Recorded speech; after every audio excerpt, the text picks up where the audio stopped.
Okay, Kinsey, let's talk about the Winter Olympics, and Norwegian biathlete Sturla Holm Laggrid has caused quite a stir after publicly and tearfully admitting to cheating on his girlfriend following his bronze medal win. He had plenty to say, Kinsey. Do we know much more about the status of this relationship? Has the ex-girlfriend taken him back?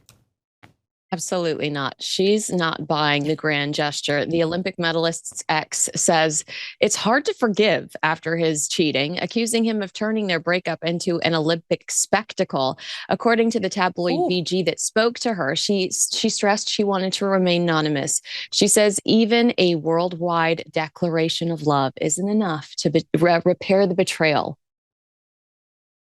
Good on her. I've got to say, I don't know who this woman is, but I am a fan. And I had to look online at some of the commentary. And I've got to say, the sisterhood are telling her to stay away because this guy could not stay faithful, Kinsey, for even 3 months. He explained in depth what happened here. Apparently met the love of his life 6 months ago, cheated with her on her within 3 months, and she kicked him to the curb.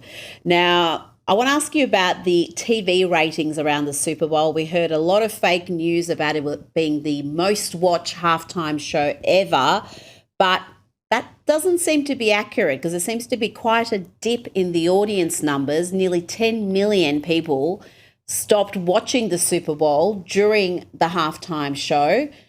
Tell me about what these figures reveal, Kinsey. Yeah, I mean, the halftime show fumbled. Samba TV specifically reports only 26.5 million households watched, down 39% from last year's Kendrick Lamar set. Footage from inside the stadium, which I know you've seen on social media, shows a crowd that appeared very underwhelmed. And analysts noted viewership dropped to 88% during the performance, suggesting a notable chunk of the audience tuned out. And that's one of many organizers of these types of statistics. I just think it's the most significant one. Now, Kinsey, Jill Zarin, I think that's how you pronounce her name. I've never heard of her, I've got to say, but she was left stunned by her sudden firing from E's upcoming reunion series, The Golden Life, after she savaged Bad Bunny's Super Bowl performance, branding it the worst halftime show ever. How can that get you sacked? Surely you are entitled to that opinion. Yeah, and keep in mind, this new show is basically it's a reboot of the Housewives from Bravo.